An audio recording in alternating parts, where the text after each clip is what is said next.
9988 대한민국 중소기업을 응원합니다. 안녕하세요. 중소기업연구소에 오신 여러분을 환영합니다. 오늘의 주제를 소개해 드리겠습니다. 2023년 한가위. 자녀에게 주식을 증여하세요. 자녀에게 종잣돈을 마련해 주세요. 과연 어떤 내용일까요? 정우일 소장님을 모셔서 자세한 내용을 알아보도록 하겠습니다. 9988 대한민국 중소기업을 응원합니다. 안녕하세요. 웰스기업연구소 정우일 소장입니다. 자, 2023년 한가위가 또 왔습니다. 물론 2023년 한가위는 아니지만 그리고 한가위는 매년 오지만 벌써 2023년도 이제 9월까지 온 거죠. 자, 이렇게 된 지금 이 시점에 우리 중소기업 대표님들에게 제가 명절 때마다 항상 드리는 말씀이 있어요. 이제 자녀에게 어느 정도 주식을 좀 주시죠. 그리고 주식을 주는 이유는 딱 하나입니다. 우리 가업을 승계하고자 하는 이런 초석도 있지만 두 번째는 자녀에게 종잣돈을 마련해 주기 위해서죠. 그러니까 이 종잣돈을 마련해 주는 건 정말 중요한 포인트입니다. 특히 얼마 전에 종영을 했던 재벌집 막내 아들 같은 경우 보면 할아버지로부터 증여받은 땅이 그렇게 가치가 커지면서 결국 일이 벌어지지 않았겠습니까? 그리고 많은 재벌 그리고 가업 승계를 잘 하시는 분들 보게 되면 자녀에게 충분한 종잣돈을 만들어준다고 볼 수가 있죠. 그러면 그 종잣돈을 어떻게 만들어주는가? 이걸 한번 생각해 봐야 되는 문제입니다. 자, 그러면 이 종잣돈을 마련해 주기 위해서 증여를 한다라고 말할 수는 조금은 무리가 있겠습니다만 우리가 객관적인 데이터나 한번 볼 필요가 있어요. 증여를 지금 얼마만큼 많이 하고 있는가? 2015년까지만 하더라도 2015년에 돼서야 증여에 대한 건수가 신고 건수 기준으로 10만 건이 넘었습니다. 그런데 2022년 바로 작년만 하더라도 증여 신고 건수가 무려 21만 5천 건이라는 거죠. 엄청나게 2배로 증가했습니다. 이렇게 증가한 이유를 보게 되면 여러 가지가 이유가 있습니다만 아무래도 종잣돈이라는 개념, 그 다음에 아이에게 어떤 거를 증여해 줬을 때 더 많은 부가가치를 창출할 수 있을까? 이게 중요하지 않을까 싶어요. 그러면 증여가 21만 5천 건이나 있었는데 이 증여를 누구한테 했었을까? 당연히 직계존비속입니다. 무려 한 절반 정도, 11만 천 건 정도가 직계존비속에 했고요. 그 다음에 기타 증여 어떤 공제를 받을 수 없는 그런 관계들이 6만 건, 그 다음에 기타 친족이 3만 9천 건, 배우자가 4천 건 정도입니다. 이것만 보더라도 지금 자녀에게 이렇게 좀 증여를 해주는 문제는 그냥 뉴노멀이라고 보셔도 돼요. 이제 11만 건이라고 하는 거니까. 그러니까 이런 것들을 좀 보게 되면 제가 사례를 하나 말씀드리면 어떨까 합니다. 혹시 우리 대표님들 중에 캠핑을 좋아하시는 대표님들이 있다면 아마 제가 무슨 얘기하는지 알 거예요. 우리나라 브랜드이지만 솔직히 저는 캠핑을 즐기는 사람으로서 우리나라가 좀 캠핑에 있어서 좀 기어 부분, 어떤 장비 부분에서는 솔직히 일본이나 이런 데에 비해서 아무래도 역사가 짧다라고 볼 수 있습니다. 그럼에도 불구하고 세계적인 브랜드로 우뚝 쓴 헬리녹스라는 브랜드를 아마 아실 겁니다.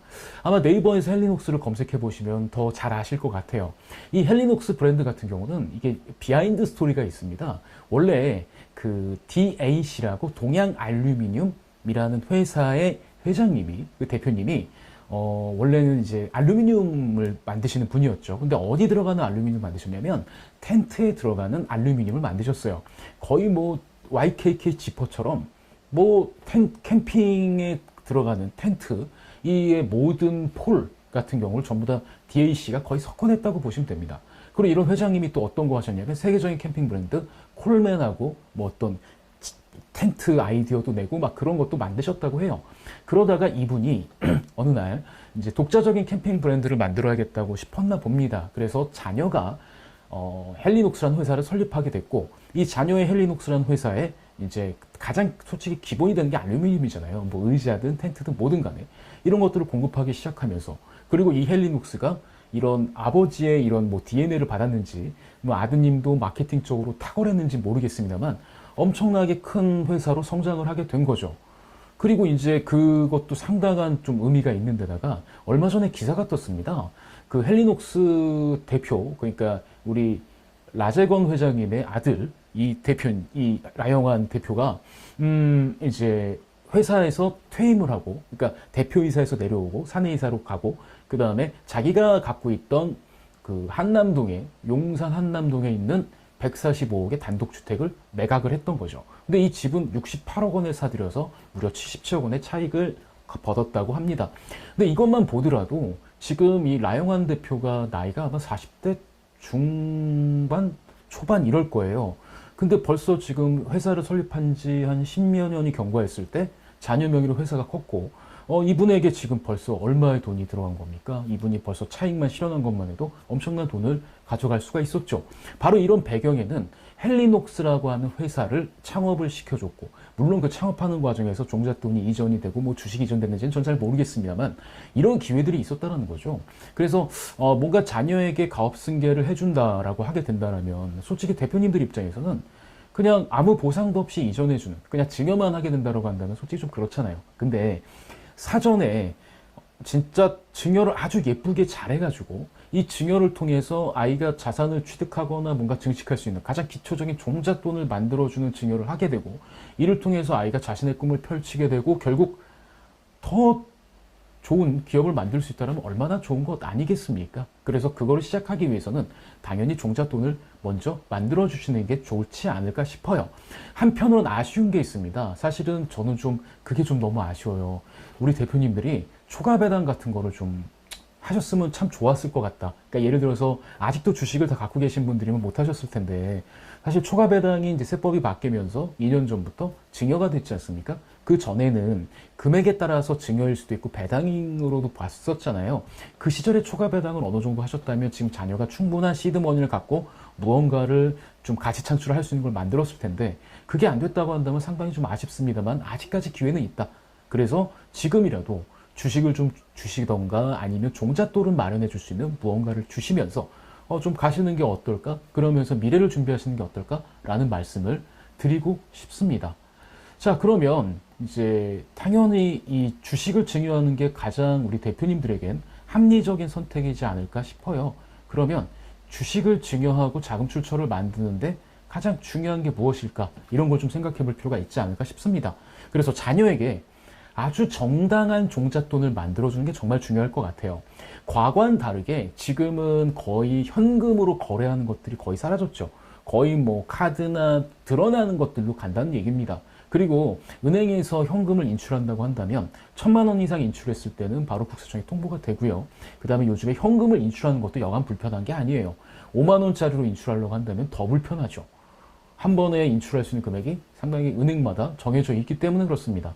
그리고 뭔가 이런 처음에 증여를 할 때 어떤 신고를 하지 않거나 좀 야매 비슷한 방법으로 가게 된다고 한다면, 특히 자녀에게 부동산을 좀 주고자 했을 때 이 부동산이면 아무래도 땅값이 올라가거나 시세 차익이 많이 갈 수 있는, 뭐 예를 들면 뭐 재벌집 막내들에서 아들에서 보기에는 뭐 분당 땅을 주는 뭐 이런 느낌이라고 한다면, 이때 정확하게 하지 않을 경우에 문제가 되는 것들이 상당히 많습니다.